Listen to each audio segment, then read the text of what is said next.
बिस्मिल्लाहिर्रहमानिर्रहीम। अस्सलाम वालेकुम। पीके फूड सीक्रेट्स में आप सबको खुशामदीद है। आज मैं आपके लिए बहुत ही ज़बरदस्त सी रेसिपी लेके आई हूँ। रेसिपी बहुत सादी है। ये है रोटियों की, सादी रोटियों की रेसिपी है, लेकिन ये रेसिपी थोड़ी सी डिफरेंट है। इसके लिए आपको कोई मेहनत नहीं करनी पड़ेगी, ना आपको आटा गूंदना पड़ेगा, ना पेड़ा बनाना पड़ेगा। इसलिए ये थोड़ी सी डिफरेंट रेसिपी है। और ये देखें, ये कितनी सॉफ्ट सी रोटियाँ बन के रेडी हुई हैं। ये देखें कितनी ज़बरदस्त ये रोटियां बनके रेडी हुई हैं। ये देखें, ये देखें कितनी नरम है ये रोटियां। और इससे पहले कि मैं इस मज़ेदार सी और ज़बरदस्त सी रेसिपी की तरफ चलूँ, मेरे तमाम फ्रेंड्स से रिक्वेस्ट है कि जिन लोगों ने अभी तक मेरे चैनल को सब्सक्राइब नहीं किया, प्लीज़ वो मेरे चैनल को सब्सक्राइब कर लें और साथ बेल आइकॉन का बटन प्रेस कर लें, ताकि मेरी आने वाली हर नई वीडियो का नोटिफिकेशन उनको मिल सके।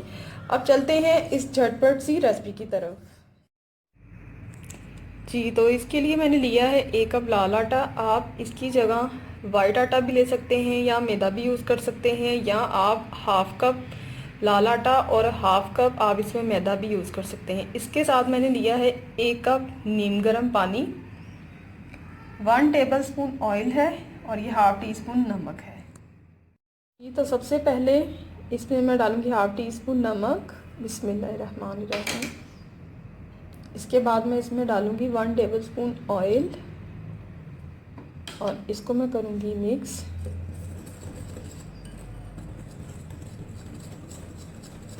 और अब मैं इसमें शामिल करूँगी यही वाला 1 कप आटा था, और अब मैं यही वाला 1 कप पानी इसमें नीम गर्म डाल रही हूँ। बिस्मिल्लाहिर्रहमानिर्रहीम। नीम गर्म पानी डालने से थोड़ी सी ये सॉफ्ट बनती है। और अब मैं इसको अच्छी तरह से मिक्स करूँगी। अगर मुझे पानी चाहिए हुआ थोड़ा सा, तो मैं दोबारा इसमें नीम गर्म पानी ही यूज़ करूँगी। इसमें थोड़ा सा और नीम गर्म पानी जाएगा। अब इसमें मैं थोड़ा सा और पानी शामिल करूँगी। बिस्मिल्लाहिर्रहमानिर्रहीम। इसको करूँगी मिक्स।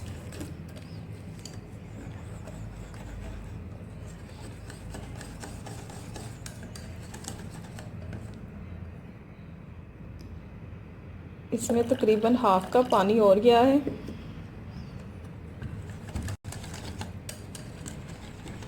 और ये देखें, ये बैटर बनके रेडी है।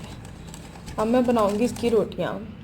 अभी इसको मैं फ़िलहाल 10 मिनट के लिए साइड पे रखने लगी हूँ, उसके बाद मैं इसकी रोटियां बनाऊंगी।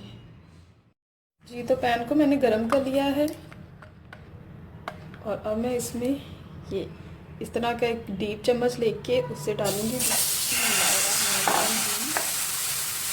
ये देखें, ये खुद ही फैल जाएगा। आप देखें,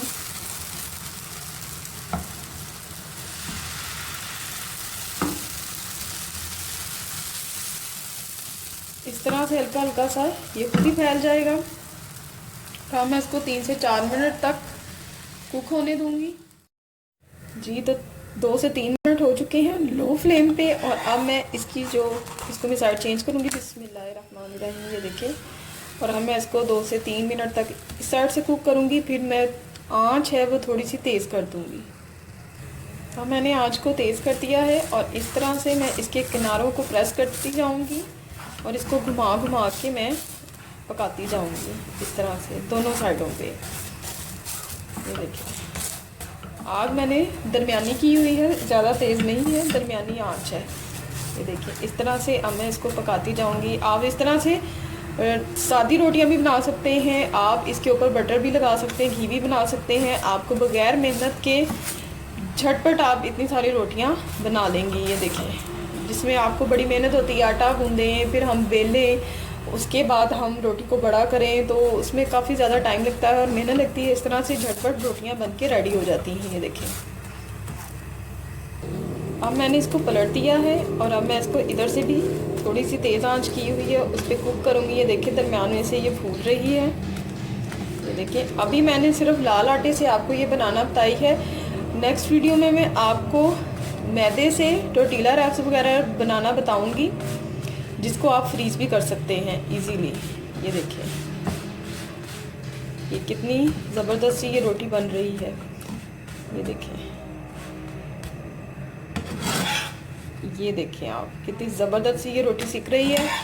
और अब मैं इसको चेंज करूँगी।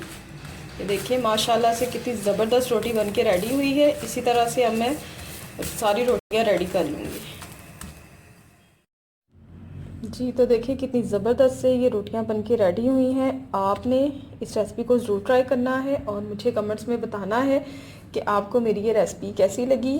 अपनी दुआ में याद रखिएगा। अल्लाह हाफिज़।